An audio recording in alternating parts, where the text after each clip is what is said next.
Hello students, in the video concentration terms பத்தி தான் நீங்க தெரிஞ்சுக்க போறீங்க. இது வந்து 12th chemistryல solution chapterல வரக்கூடிய ஒரு கான்செப்ட். நிறைய கான்சென்ட்ரேஷன் டேர்ம்ஸ் வந்து உங்க சிலபஸ்ல வந்து கொடுத்திருப்பாங்க. எல்லாமே இந்த ஒரு வீடியோல நீங்க தெரிஞ்சுக்க போறீங்க. ஈவன் நீங்க காம்படிட்டிவ் எக்ஸாம்க்கு ப்ரிப்பேர் பண்ற ஸ்டூடெண்ட்ஸா இருந்தீங்கன்னா கான்சென்ட்ரேஷன் டேர்ம்ஸ்க்கு நடுவுல இருக்கக்கூடிய இன்டர் ரிலேஷன்ஷிப், அதாவது ஒரு கான்சென்ட்ரேஷன் டேர்மை இன்னொரு கான்சென்ட்ரேஷன் டேர்ம் மூலமா எப்படி எக்ஸ்பிரஸ் பண்றது, அதுக்கான அந்த ரிலேஷன்ஷிப்பும் இதுல இருக்கு. ஸோ இந்த வீடியோ டெஃபினட்டா உங்களுக்கு ஹெல்ப்ஃபுல்லா இருக்கும். நீங்க லாஸ்ட் மினிட்ல ரிவைஸ் பண்ணணும், ஒரு கிளான்ஸ் பார்க்கணும் அப்படின்னா இந்த பர்டிகுலர் டேபிளை நீங்க பாத்தீங்கன்னா குயிக்கா ரிவைஸ் பண்ணி முடிக்க முடியும். வீடியோவை ஸ்கிப் பண்ணாம ஃபுல்லா பாருங்க. ஈவன் இதை நீங்க சேவ் பண்ணி கூட வச்சுக்கோங்க. சரி, இப்ப நான் வந்து சொல்யூஷன் அப்படின்னு சொல்றேன்னா அது வந்து ரெண்டு இருக்கும். அதுல ரெண்டு காம்பனன்ட் இருக்கும், ஒன்னு சொல்யூட் ஒன்னு சால்வெண்ட். ஏன்னா நம்ம சிலபஸ்ல இருக்கக்கூடிய மோஸ்ட் ஆஃப் த சொல்யூஷன்ஸ் வந்து பைனரி சொல்யூஷன். பைனரினா என்னன்னா ரெண்டே காம்போனன்ட்ஸ் இருக்கும். ஸோ ஒன்னு சொல்யூட் இன்னொன்னு சால்வெண்ட் நம்ம சொல்லுவோம். சரி, கான்சென்ட்ரேஷன் டேர்ம்ஸ் அப்படின்னா என்னன்னா சொல்யூட் வந்து எவ்வளோ சொல்யூட் அந்த கிவன் அமௌண்ட் ஆஃப் சொல்யூஷன்ல இருக்கு, ஒரு கிவன் சொல்யூஷன்ல எவ்வளோ சொல்யூட் இருக்கு, அந்த சொல்யூட்டோட அளவை வெவ்வேறு ஃபார்ம்ல நம்ம எக்ஸ்பிரஸ் பண்றதுதான் இந்த டிஃப்ரெண்ட் கான்சென்ட்ரேஷன் டேர்ம்ஸ். சரியா? சோ எல்லாமே அளவை தான் நம்ம தெரிஞ்சுக்க போறோம். சொல்யூட்டோட அளவை தான் எல்லாத்து மூலியமாவும் நம்ம தெரிஞ்சுக்க போறோம். அதுல நீங்க ஃபர்ஸ்ட் பார்க்கக்கூடியது வெயிட் பை வெயிட் பெர்சன்டேஜ்.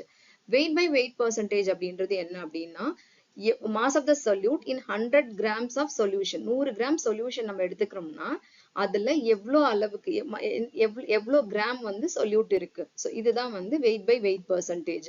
இப்ப நான் வந்து 20% அதாவது வெயிட் பை வெயிட் பெர்சன்டேஜ் வந்து 20% ஆஃப் NaOH aqueous solution அப்படின்னு சொல்றேன் அப்படின்னா அதோட மீனிங் என்னன்னா 100 கிராம் வந்து சொல்யூஷன்ல 20 கிராம் வந்து NaOH இருக்கு. 20 gram of NaOH is in 100 gram of solution. அப்படி இல்லைன்னா 80 கிராம் ஆஃப் சால்வெண்ட் அப்படின்னு சொல்லணும். ஏன்னா மொத்தமா சொல்யூட் பிளஸ் சால்வெண்ட் சேர்ந்ததுதான் சொல்யூஷன். மொத்த மாஸ் வந்து எவ்வளோ 100 கிராம் அப்படின்னா அதுல 20 கிராம் என்ன இருக்கு, நமக்கு NaOH இருக்கு. இதுதான் இதோட மீனிங். இது உங்களுக்கு புரியும்னு நினைக்கிறேன். So formula weight by weight percentage is equal to mass of the solute in grams divided by mass of the solution in grams into 100. So இது உங்களுக்கு புரியும்னு நினைக்கிறேன். ஸோ இதுக்கு யூனிட் கிடையாது. எனவே மாஸ் கிராம் கெட்ஸ் கேன்சல் இல்லையா. அடுத்தது வந்து volume percentage similar to weight percentage. Volume பெர்சன்டேஜும் என்ன அப்படின்னா volume of the solute, especially liquid சொல்யூஷனுக்கு இதை யூஸ் பண்ணுவோம். Volume of the solute in ml divided by volume of the solution in ml into 100. So இதான் வால்யூம் பை வால்யூம் பெர்சன்டேஜ். சரியா? So mole fraction அப்படின்றது என்ன அப்படின்னா நம்ம முன்னாடியே சொன்ன நம்ம பைனரி சொல்யூஷன் தான் இப்போ எடுத்துப்போம். நம்ம சிலபஸ்ல பைனரி சொல்யூஷன் இருக்கு. பைனரி சொல்யூஷன் தான் மோஸ்ட்லி கன்சிடர் பண்ணுவோம். ஸோ அப்படின்னா என்ன, உங்களுக்கு நம்பர் ஆஃப் மோல்ஸ்னா என்னன்னு மோல் கான்செப்ட்ல ஆல்ரெடி படிச்சிருப்பீங்க. ஸ்மால் லெட்டர் என்னன்னு சொல்லுவோம் நம்பர் ஆஃப் மோல்ஸ். ஸோ NBனா மோஸ்ட்லி சால்வெண்ட்டை ஏன்னு சொல்லுவாங்க. பி அப்படின்றது சொல்யூட் அப்படின்னு சொல்லுவாங்க. ஜென்ரலா கொஸ்டின்ல அவங்க மென்ஷன் பண்ணிடுவாங்க கிளியரா, எது சொல்யூட் எது சால்வெண்ட் அப்படின்னு சொல்லி மென்ஷன் பண்ணிடுவாங்க. ஸோ அது நீங்க நினைச்சு பயப்பட தேவையில்லை. இங்க நான் பின்னு எடுத்துக்கிறேன்னா அது சொல்யூட்னு அர்த்தம். So number of moles of solute is equal to given weight. அதாவது ஒரு 10 கிராம் நான் எடுத்துக்கிறேன்னா அதுதான் கிவன் வெயிட் அப்படின்னு சொல்லுவோம். Given weight in grams, given weight divided by gram molecular weight நம்ம இங்க எடுத்துப்போம். given weight divided by molecular weight நான் எழுதிக்கிறேன். MB ன்னு எழுதுறேன்னா molecular weight of the solute. இதுதான் number of moles. ஒரு 10 கிராம் எடுத்துக்கிட்டோம். இப்போ NaOH எடுத்துக்கலாம். divided by molecular weight of NaOH. அப்படி அதை வச்சுதான் நம்ம number of moles வந்து கண்டுபிடிப்போம். சரியா? ஸோ இங்க மோல் ஃபிராக்ஷன் அப்படின்னா என்னன்னா ரெண்டு காம்போனன்ட் இருக்குன்னு சொல்லியிருக்கேன். டோட்டலா எவ்வளோ மோல்ஸ் இருக்கு, அதாவது சொல்யூட்டோட மோல் பிளஸ் சால்வெண்டோட மோல்ஸ். ஸோ இது வந்து டினாமினேட்டர்ல எடுத்துப்போம்.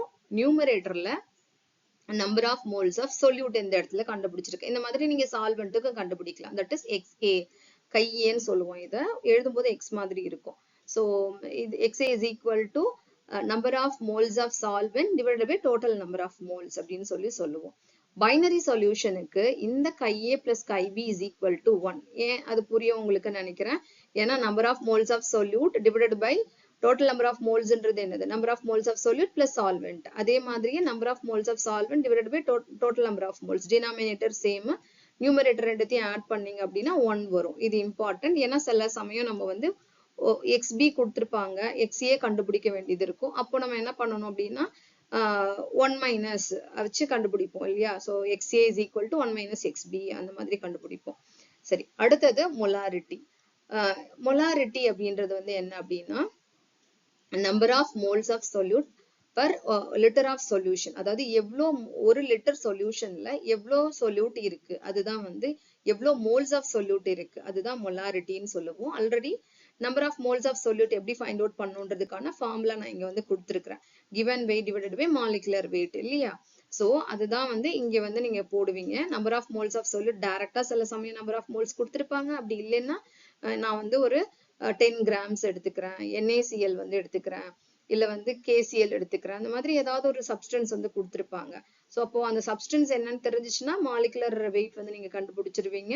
எவ்வளோ வெயிட் கொடுத்துருக்காங்கன்றத நீங்க என்ன பண்ணுவீங்க அப்படின்னா அந்த கொஸ்டினை பார்க்கும்போதே உங்களுக்கு தெரிஞ்சிருக்கும். அப்போ நீங்க number of moles find out பண்ணிக்கலாம். பண்ணிட்டு இதுல சப்ஸ்டியூட் பண்ணிக்க வேண்டியதுதான். சரி, number of moles of solute divided by volume of solution in litres அப்படின்னு சொல்லி கொடுத்துருக்கோம். மோஸ்ட்லி லிட்டர்ஸ் நம்ம எடுத்துக்க மாட்டோம். ப்ராக்டிக்கலா நீங்க பாருங்க, லிட்டர் கணக்குல எடுத்துட்டு நம்ம எக்ஸ்பெரிமெண்ட் செய்ய மாட்டோம்ல. அப்ப என்ன பண்ணுவாங்கன்னா மில்லி லிட்டர்ஸ்ல கொடுப்பாங்க. மில்லி லிட்டர்ஸ்ல கொடுக்குறாங்க. இப்ப வந்து 500 ml அப்படின்னு சொல்றாங்கன்னா அதை நீங்க லிட்டர்ஸ்ல கன்வெர்ட் பண்ணுங்க அப்படின்னா அரை லிட்டர்னு சொல்லுவோம் இல்லையா. 0.5 liters எப்படி கண்டுபிடிப்போம் அப்படின்னா 500 divided by 1000 போடுவோம். ஸோ ஒருவேளை எம்எல்ல கொடுத்துருந்தாங்கன்னா இதுதான் ரிலேஷன்ஷிப். இப்படிதான் மொலாரிட்டி நம்ம வந்து ஃபைண்ட் அவுட் பண்ணுவோம். ஸோ யூனிட் வந்து மோல்ஸ் பர் லிட்டர். முன்னாடி கொடுத்துருந்த எதுக்குமே யூனிட் வந்து கிடையாது, ஏன்னா ஒன்னோட ஒன்று கேன்சல் ஆயிரும். ஸோ இதுக்கு வந்து என்ன அப்படின்னா மோல்ஸ் பர் லிட்டர். இதுல வால்யூம் இன்வால்வ் ஆயிருக்கு. எந்த கான்சென்ட்ரேஷன் டேர்மா இருந்தாலும் இதுல வால்யூம் இன்வால்வ் ஆயிருந்தது அப்படின்னா that depends upon temperature. அது வந்து டெம்பரேச்சர் பொறுத்து மாறும். So இது depends on temperature. So இது ஞாபகம் வச்சுக்கோங்க. அடுத்தது மொலாலிட்டி. ரிட்டின்னு நான் சொல்றேன்னா கேபிட்டல் லெட்டர் M, லிட்டி LITY, லிட்டி அப்படின்னா ஸ்மால் லெட்டர் M. இங்க வந்து நிறைய ஸ்டூடெண்ட்ஸ் வந்து கன்ஃபியூஸ் ஆயிப்பீங்க, ஞாபகம் வச்சுக்கோங்க. இது வரைக்கும் நம்ம பார்த்த எல்லாமே டினாமினேட்டர்ல சொல்யூஷன் இருக்கும். ஆனா இங்க நம்ம எடுத்துக்கிறது வந்து என்ன அப்படின்னா solvent. Number of moles of solute present in 1 kilogram of solvent. 1 kilogram of solvent. இது வந்து சொல்யூஷன் கிடையாது, சால்வெண்ட். இங்க வந்து கொஞ்சம் கவனமா பார்த்து வச்சுக்கணும். Small letter M is equal to number of moles of solute divided by mass of solvent in kilogram. Again kilogram, நம்ம கிலோ கணக்குல எல்லாம் எடுத்து எக்ஸ்பெரிமெண்ட் பண்ண போறது இல்ல, கிராம்ஸ்ல தான் எடுத்துப்போம். அப்போ நம்ம கன்வெர்ட் பண்றதுக்கு நம்ம என்ன பண்ணிக்கணும், கிராம்ஸ் கிலோகிராம்ஸ்ல கன்வெர்ட் பண்றதுக்கு நம்ம டிவைடட் பை 1000 வந்து போடுவோம். சரியா. சோ அதுதான் அங்க கொடுத்திருந்த அதே இதுதான். இங்க ஃபுல்லா எல்லாமே மாஸ் டிபெண்டன்ட். அதனால இந்த மொலாலிட்டி அப்படின்றது வந்து டெம்பரேச்சர் இண்டிபெண்டன்ட் கான்சென்ட்ரேஷன் டேர்ம். ஞாபகம் வச்சுக்கோ. ஈவன் மோல் ஃபிராக்ஷன்ல கூட வால்யூம் எல்லாம் கிடையாது. சோ அதுவுமே டெம்பரேச்சர் இண்டிபெண்டன்ட் கான்சென்ட்ரேஷன் டேர்ம். அடுத்தது நார்மாலிட்டி. நார்மாலிட்டி அப்படின்றது வந்து சம்திங் சிமிலர் டு மொலாரிட்டி. அங்க நம்பர் ஆஃப் மோல்ஸ் எடுத்துப்போம், இங்க நம்பர் ஆஃப் ஈக்குவலன்ஸ் அப்படி எடுத்துப்போம். நம்பர் ஆஃப் ஈக்குவலன்ஸ் அப்படின்னா என்ன அப்படின்னு பாத்தீங்கன்னா number of equivalents is equal to number of equivalents is equal to given weight divided by equivalent weight. Given weight divided by molecular weight அப்படின்னா என்னன்னு சொல்லுவோம், அதுதான் number of moles ன்னு சொல்லுவோம். இது given weight divided by equivalent weight. Given weight divided by equivalent weight. Equivalent weightனா என்னன்னு எனக்கு தெரியாது. So equivalent weightனா என்ன அப்படின்னு பாத்தீங்கன்னா molecular weight of the solute divided by n factor or valency அப்படின்னு சொல்லுவோம். இந்த n ஃபேக்டருக்காக நான் டீடைல்டு வீடியோ ஆல்ரெடி போட்டிருக்கேன். அதுக்கான லிங்கை வந்து நான் டிஸ்கிரிப்ஷன்ல கொடுக்குறேன். n ஃபேக்டர் பத்தி தெரிஞ்சுக்கணும்னா மறக்காம பாருங்க. இப்ப H2SO4 இருக்கு அப்படின்னு சொல்லி பாத்தீங்கன்னா அதுல வந்து H2SO4 வந்து ஒரு டைபேசிக் ஆசிட். அப்ப n ஃபேக்டர் 2 அப்படின்னு சொல்லுவோம். ஈக்குவலன்ட் வெயிட் கண்டுபிடிச்சிங்க அப்படின்னா மாலிகுலர் வெயிட் ஆஃப் H2SO4 வந்து என்ன வரும், 98 டிவைடட் பை 2 போட்டீங்கன்னா 49 வரும். அதுதான் equivalent weight of H2SO4. So இப்படிதான் வந்து நம்ம ஈக்குவலன்ட் வெயிட் வந்து கண்டுபிடிப்போம். இது ஞாபகம் வச்சுக்கோங்க. ஸோ இது வந்து நம்பர் ஆஃப் ஈக்குவலன்ஸ் எப்படி கண்டுபிடிக்கணும் அப்படின்றது உங்களுக்கு தெரியும். பாக்கி இருக்கிற ஃபார்முலா எல்லாமே சம்திங் சிமிலர் டு மொலாரிட்டியில கொடுத்துருக்கிற மாதிரியே தான் உங்களுக்கு வந்து வரும். சரியா. எகெயின் இதுல வால்யூம் இருக்கிறதுனால இது வந்து இட் டிபெண்ட்ஸ் அப்பான் டெம்பரேச்சர். சரியா. யூனிட் வந்து ஈக்குவலன்ஸ் பர் லிட்டர் அப்படின்னு சொல்லுவோம். ஸோ ஈக்குவலன்ட் வெயிட் வந்து மாறும். அதாவது எப்படி சொல்றதுன்னா இப்ப KMnO4 எடுத்துட்டோம் அப்படின்னா அசிடிக் மீடியம்ல வந்து n ஃபேக்டர் வந்து நம்ம என்னன்னு சொல்லுவோம் 5 அப்படின்னு சொல்லுவோம். நியூட்ரல் மீடியம்ல n ஃபேக்டர் 3 அப்படின்னு சொல்லுவோம். ஸோ அதனாலதான் ஈக்குவலன்ட் வெயிட் வந்து மாறும். அது ரியாக்ஷன் பொறுத்தது அப்படின்னு சொல்லியிருக்கிறதுக்கான காரணம். இப்போ உங்களுக்கு நார்மாலிட்டினா என்ன அப்படின்றதும் புரிஞ்சிருக்கும்னு நினைக்கிறேன். இங்க பாருங்க ஸ்ட்ரென்த். சோ ஸ்ட்ரென்த் வந்து என்ன அப்படின்னா mass of the solute present in 1 liter of the solution. So டைரக்டா மாஸ் அங்க வந்து நம்பர் ஆஃப் மோல்ஸ் பெர் லிட்டர்னா மொலாரிட்டி, mass வெறும் mass given weight of the substance in 1 liter அது வந்து strength of the solution gram per liter னு சொல்லியிருக்கோம் இல்லையா. so இதுதான் strength of the solution. so அடுத்தது strength from molarity. molarityல இருந்து எப்படி வந்து strength வந்து கொண்டு வர்றது. so உங்களுக்கு வந்து தெரியும் number molarity அப்படின்னா என்னது, number of moles. so அது என்னன்னு சொல்லுவோம் அப்படின்னா mass of the solute, number of moles என்னன்னு சொல்லுவோம், mass of the solute divided by molecular weight into 1000 divided by volume of the solution in ml அப்படின்னு சொல்லுவோம் இல்லையா. volume of the solution in ml or நீங்க volume of the solution in liters னு கூட வச்சுக்கலாம். mass of the solute divided by volume of the solution in liters அப்படின்றது வந்து என்னது, அப்படி strength அப்படின்னு சொல்லுவோம். அப்போ இது மொத்தமா strengthக்கு equal அப்படின்னா molarity into molecular weight of the solute is equal to strength of the solution. அதுதான் இங்க கொடுத்திருக்கிறது. இது உங்களுக்கு புரியும் அப்படின்னு நினைக்கிறேன். strength is equal to molarity into molecular weight of the solute. similarly strength வந்து எப்படி வந்து normality strength express strength in terms of normality னா strength is equal to normality into equivalent weight. இங்க சொன்ன அதேதான், அங்க வந்து mass divided by என்ன வரும், இங்க equivalent weight வரும். அப்ப normality is equal to normality into equivalent weight is equal to strength. அவ்வளவுதான். இது உங்களுக்கு புரியும்னு நினைக்கிறேன். உங்களுக்கு எங்கேயாவது ஒரு இடத்துல வந்து நான் கொஞ்சம் ஃபாஸ்டா போற மாதிரி இருந்துச்சுன்னா வீடியோவை பாஸ் பண்ணிக்கோங்க. நீங்க எழுதி பாருங்க, நான் முன்னாடி கொடுத்த ரிலேஷன்ஷிப்பை இங்க எழுதி பாருங்க. உங்களுக்கு வந்து அது உங்களால அதை எழுதுறதுக்கு வந்து முடியும். சரியா. அடுத்தது normality in terms of molarity. So important, நிறைய கொஸ்டின் வந்து இதை வச்சு நீங்க சால்வ் பண்ணுவீங்க. Normality is equal to molarity into valency. அதாவது நீங்க மொலாரிட்டிக்கும் நார்மாலிட்டிக்கும் உள்ள ஒரே டிஃபரன்ஸ் டினாமினேட்டர்ல இருக்கக்கூடிய ஈக்குவலன்ட் வெயிட். இந்த இடத்துல ஈக்குவலன்ட் வெயிட், அங்கே மாலிகுலர் வெயிட் இருக்கும். இங்க பாருங்களேன், இந்த ஈக்குவலன்ட் வெயிட் ஒருவேளை நான் எப்படி எழுதுறேன், molecular weight divided by n ஃபேக்டர்னு எழுதுறேன். இதுக்கு பதில் molecular weight divided by n ஃபேக்டர்னு எழுதுறேன். n ஃபேக்டர் இப்போ இங்க மேல வந்துரும், டினாமினேட்டர் டிவைடட் பை n ஃபேக்டர்னு இருக்கு. அப்போ இங்க நியூமரேட்டர்ல அது வந்துரும். mass of the solute divided by molecular mass into volume of the solution in ml into 1000. இது எல்லாமே எதுக்கு ஈக்குவல் நான் சொல்றேன், இப்போ மொலாரிட்டிக்கு ஈக்குவல். ஆல்ரெடி நமக்கு தெரியும்ல, mass of the solute இங்க இருக்கு பாருங்க, divided by molecular mass of the solute into volume of the solution into ml, volume of the solution in ml into 1000. இது எதுக்கு ஈக்குவல் அப்படின்னு பாத்தீங்கன்னா மொலாரிட்டிக்கு equal. Normality is equal to molarity into n factor. சில இடத்துல வேலன்சின்னு சொல்லுவோம், சில இடத்துல வந்து நம்ம n ஃபேக்டர் அப்படின்னு சொல்லுவோம். நீங்க n ஃபேக்டர் வீடியோ ரொம்ப இம்பார்ட்டன்ட், கண்டிப்பா நீங்க அதை செக் பண்ணி பார்த்துக்கோங்க. டிஸ்கிரிப்ஷன்ல கொடுத்துருக்கிற link. ppm parts per million அப்படின்னு சொல்லுவோம். இது வந்து மாஸ் பேஸ்ட் வால்யூம் பேஸ்டு ரெண்டு இருக்கு. ஸோ எங்கெல்லாம் நம்ம ppm யூஸ் பண்ணுவோம் அப்படின்னா, இப்போ வந்து பொல்யூஷன் இருக்குன்னு வச்சுக்கோங்களேன், ஏர் பொல்யூஷன் இல்ல வாட்டர் பொல்யூஷன் இருக்குன்னா அதுல பொல்யூட்டன்டோட அளவு வந்து ரொம்ப கம்மியா இருக்கும். பட் ஈவன் அது கம்மியா இருந்ததுனாலுமே அது நமக்கு கம்மி அளவே நமக்கு வந்து பிரச்சனையை கொடுக்கக்கூடியது. ஸோ அப்போ நம்ம வந்து எங்கேயாவது ரொம்ப கம்மியான அளவு வெரி வெரி டைல்யூட் சொல்யூஷன் இருக்கு அப்படின்னு சொன்னா அதுல அந்த கான்சென்ட்ரேஷன் ஆஃப் த சொல்யூட் நம்ம வந்து கண்டுபிடிக்கிறதுக்கு யூஸ் பண்ணக்கூடியதுதான் ppm அப்படின்னு சொல்லுவோம். சரியா. so ppm அப்படின்றது என்ன அப்படின்னா mass of the solute divided by mass of the solution into 10 to the power 6. அதாவது number of parts of solute present in 1 million parts of solution. அப்படின்னா புரிஞ்சிருக்கும், ஒரு மில்லியன்ல எவ்வளவு பார்ட் இருக்கு, அது ரொம்ப கம்மியான அளவு இருக்குது இல்லையா சொல்யூட். அதனாலதான் இதை வந்து இந்த மாதிரியான பொல்யூட்டன்ஸ், அந்த ஹார்ட்னஸ் கண்டுபிடிக்கிறது, வாட்டர்ல வந்து ஹார்ட்னஸ் காசிங் அயான்ஸ் எல்லாம் ஃபைண்ட் அவுட் பண்றதுக்கானது, அதுக்கு எல்லாமும் நம்ம யூஸ் பண்ணுவோம் இந்த ppm அப்படின்ற யூனிட். இப்போ இது வரைக்கும் நீங்க கான்சென்ட்ரேஷன் டேர்ம்ஸ் எல்லாம் பாத்தீங்க இல்லையா. இங்க வந்து இன்டர் ரிலேஷன்ஷிப் வந்து நான் கொடுத்திருக்கிறேன். இன்டர் ரிலேஷன்ஷிப் நீங்க கொடுத்திருக்கிற இன்ஃபர்மேஷன்ல இருந்து டைரக்டா டிரைவ் பண்ணி, இப்போ மொலாரிட்டி அப்படின்னு சொல்றாங்க, 5 மோலார் சொல்யூஷன் சொல்றாங்க அப்படின்னா அப்படி மீனிங் என்ன, 5 moles of solute present in 1 liter of the solution அப்படின்னு எடுத்துட்டு 5 moles அதுல இருக்குன்னு சொல்லி நீங்க பிரிச்சு எடுத்துட்டு அப்புறம் நீங்க கொஸ்டின் சால்வ் பண்ண ஆரம்பிக்கலாம்.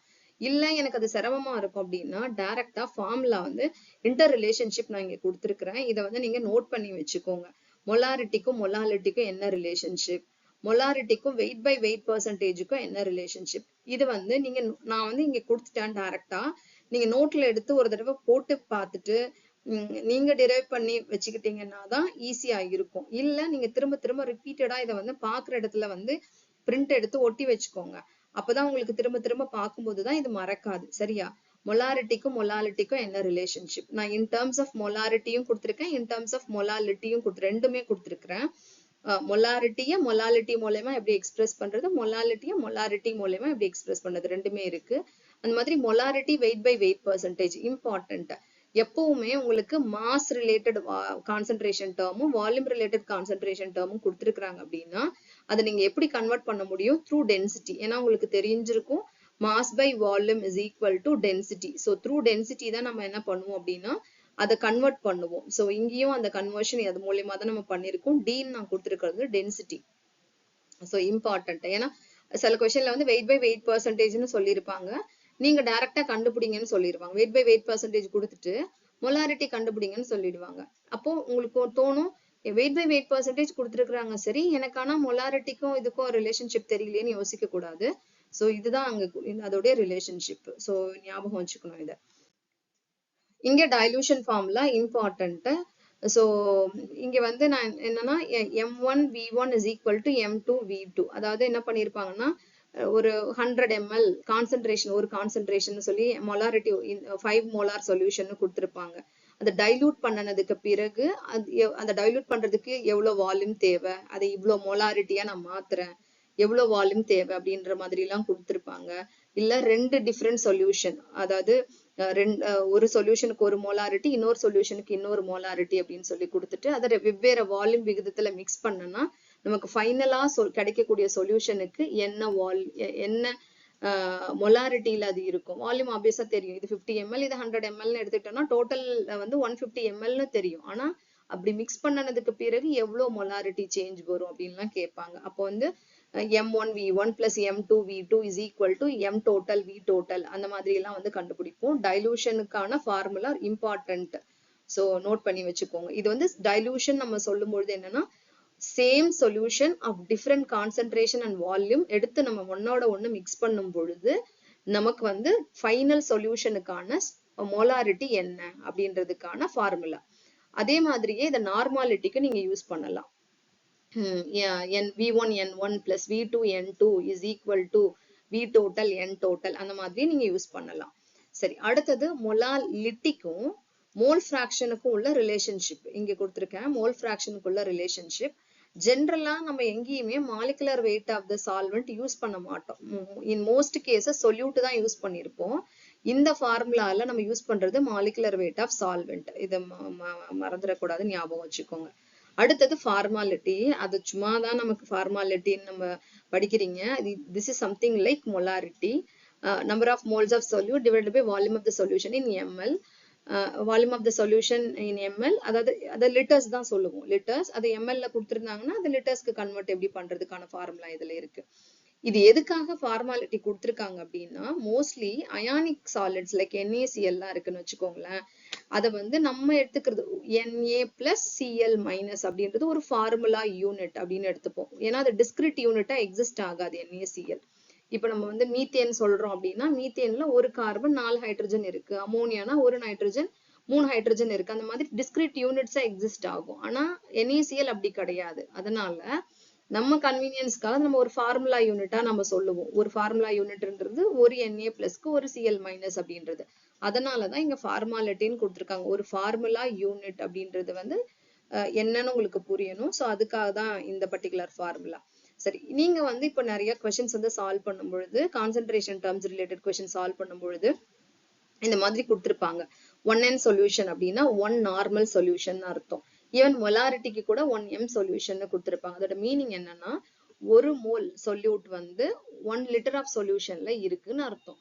1 நார்மல் சொல்யூஷன்னா என்ன, ஒரு equivalents of solute, 1 equivalents of solute in 1 litre of solution அப்படின்னு அர்த்தம். இப்போ வந்து செமி நார்மல் அப்படின்னு சொன்னா என்ன அர்த்தம் அப்படின்னா n/2ன்னு சொல்லியிருப்பாங்க. n/2னா இது எப்படி நம்ம போடுறது, n என்னன்னே தெரியலையே அப்படின்னு நினைக்க கூடாது.